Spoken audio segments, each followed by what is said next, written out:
So here incident light ray is parallel to one of the mirrors. कोई सा भी mirror ले सकता है. जो इंक्लाइंड है वो मिरर भी ले सकता है, या फिर हॉरिजॉन्टल मिरर के पैरेलल भी इंसिडेंट लाइट ले सकता है.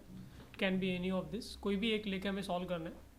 तो क्वेश्चन इज सेइंग कि अगर इंसिडेंट लाइट रे पैरेलल है किसी एक मिरर के, and third reflection, not first reflection, not second reflection, third reflection से अगर light starts retracing its path, तो फिर angle between this two mirrors क्या होना चाहिए.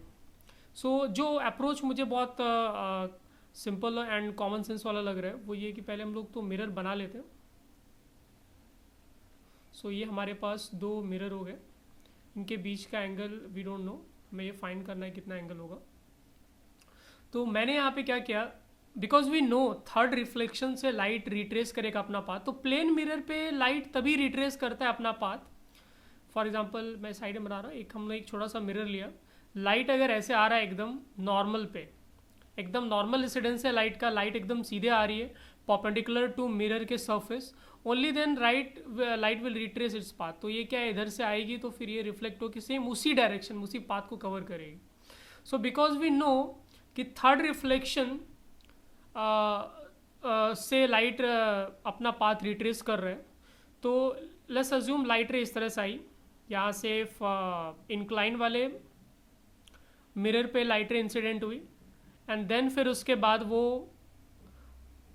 हॉरिजॉन्टल मिरर जो हमारे पास जो ग्राउंड पे मिरर रखा उससे रिफ्लेक्ट हुआ, एंड देन फिर वापस लाइट रिफ्लेक्ट होके इंक्लाइंड मिरर पे गया, एंड इंक्लाइंड मिरर से पाथ रिट्रेस किया. तो हम लोग क्या किया, इस क्वेश्चन को उल्टा सॉल्व करते हैं.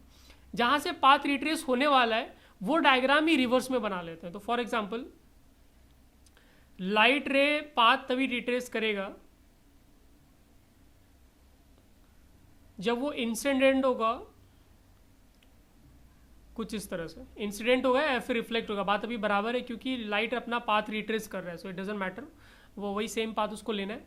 जब ये 90 डिग्री एंगल होगा, तो 90 डिग्री एंगल होगा, और तो इसका मतलब क्या होगा कि लाइट रे फिर यहाँ से आया होगा, यहाँ से लाइट रे इस तरह से जाएगा, तभी यहाँ पे थर्ड रिफ्लेक्शन होगा. तो मैं यहाँ पे थर्ड रिफ्लेक्शन की बात कर रहा हूँ. Let's write it 3 word. ये थर्ड रिफ्लेक्शन माना, हम लोग उल्टा चल रहे हैं. थर्ड रिफ्लेक्शन देखेंगे, सेकंड रिफ्लेक्शन देखेंगे, एंड देन फर्स्ट रिफ्लेक्शन देखेंगे. तो थर्ड रिफ्लेक्शन में लाइट ऐसे रिटर्न आया, इसका मतलब क्या, लाइट इधर से गया होगा तभी वो रिटर्न आ पा रहा है. So if this angle is theta, ये हमारे पास अगर ये थीटा है, यहाँ पे मैं एक नॉर्मल ड्रॉ कर रहा हूँ. ये एंगल थीटा हो गया हमारे पास, ये हमारे पास 90 डिग्रीज है, तो डेफिनेटली ये 90 माइनस थीटा हुआ, तो फिर ये एंगल जो आएगा हमारे पास वो थीटा आएगा. सो अगर ये एंगल थीटा है, इट मीन्स जो लाइट है वो सेम थीटा एंगल से रिफ्लेक्ट होने वाला है.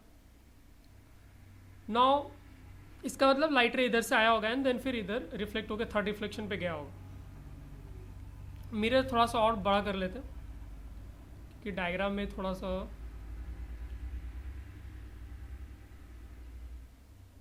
तो ये मैंने इस लाइट रे को एक्सटेंड कर दिया इस तरह से. यहाँ पे भी हम लोग एक नॉर्मल बना लेते हैं. ये हमारा डॉटेड लाइन ये नॉर्मल हो गया, ठीक है. सो अभी हमारे पास अगर ये थीटा है एंड बिकॉज ये नॉर्मल है, सो दिस इज 90, और ये एंगल हमारे पास जो है वो 2 थीटा हो, so this is 90, this is 2 theta. तो ये जो हमारे पास एंगल आएगा ये हो जाएगा हमारे पास 90 माइनस 2 थीटा. देयरफॉर ये एंगल बाय डिफॉल्ट हो गया हमारे पास 2 थीटा. तो अगर लाइट रे इस तरह से आ रही थी कि हमारा सेकेंड रिफ्लेक्शन के बाद लाइट रे इधर थर्ड रिफ्लेक्शन की तरफ गया और फिर वो वापस रिटर्न हो रहा है, तो इसका मतलब लाइट रे यहाँ पर जो आया होगा वो इस तरह से आया होगा.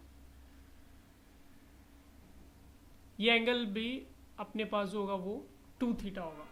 नाउ हमें ये फाइंड करना है, ये इन्फॉर्मेशन एक्चुअली गिवन है कि incident light is parallel to one of the mirrors. So इसका मतलब ये जो लाइट हम लोगों ने लाइट रे डायग्राम ये वाला ड्रॉ किया है, यहाँ से लाइट रे आ रही है, ये वाला जो लाइट रे है वो हॉरिजॉन्टल मिरर के पैरेलल है. हॉरिजॉन्टल मिरर के पैरेलल ये लाइट रे तभी हो पाएगा. सो ये लाइट रे जो है हमारे पास, ये लाइट रे एंड ये लाइट रे हमें पैरेलल करना है, बिकॉज क्वेश्चन ने दे रखा है कि इंसिडेंट लाइट रे जो वो किसी एक मिरर के पैरेलल था, तो मैंने हॉरिजॉन्टल के पैरेलल हमें इसको शो करना है. तो हॉरिजॉन्टल मिरर के अगर ये पैरेलल शो करना है तो वी कैन सी कि ये जो एंगल आएगा यहाँ पे, जो ये टोटल एंगल आएगा, this will be 180 minus theta. तो अगर वो लाइट रे पैरेलल है हॉरिजॉन्टल मिरर के, तो फिर ये एंगल 180 माइनस थीटा आना चाहिए। इसका मतलब हमारे पास जो ये एंगल है, ये टोटल एंगल की मैं बात कर रहा हूँ, यहाँ से लेकर यहाँ तक का जो ये एंगल है, ये हमारे पास होना चाहिए 180 minus theta. But we can see जो एंगल गिवन है, डायग्राम वाइज दिख रहा है, वो है 90 माइनस 2 थीटा, ये पार्ट हो गया, प्लस 2 थीटा प्लस 2 थीटा। तो ये डायग्राम वाइज दिख रहा है कि हमारे पास ये एंगल है, और अगर ये पैरेलल होना है तो इसको 180 माइनस थीटा होना चाहिए। So from here we can see 1 minus 80 theta will be equal to 90 plus 2 theta, ये दोनों आपका कैंसिल हो जाएगा। तो यहाँ से will get 3 theta equals to 90, so theta will be 30 degree. So दो मिरर्स के बीच में जो एंगल होना चाहिए वो 30 डिग्री एंगल होना चाहिए अगर इंसिडेंट लाइट रे पैरेलल है एंड थर्ड रिफ्लेक्शन से इसको पाथ रिट्रेस करना है।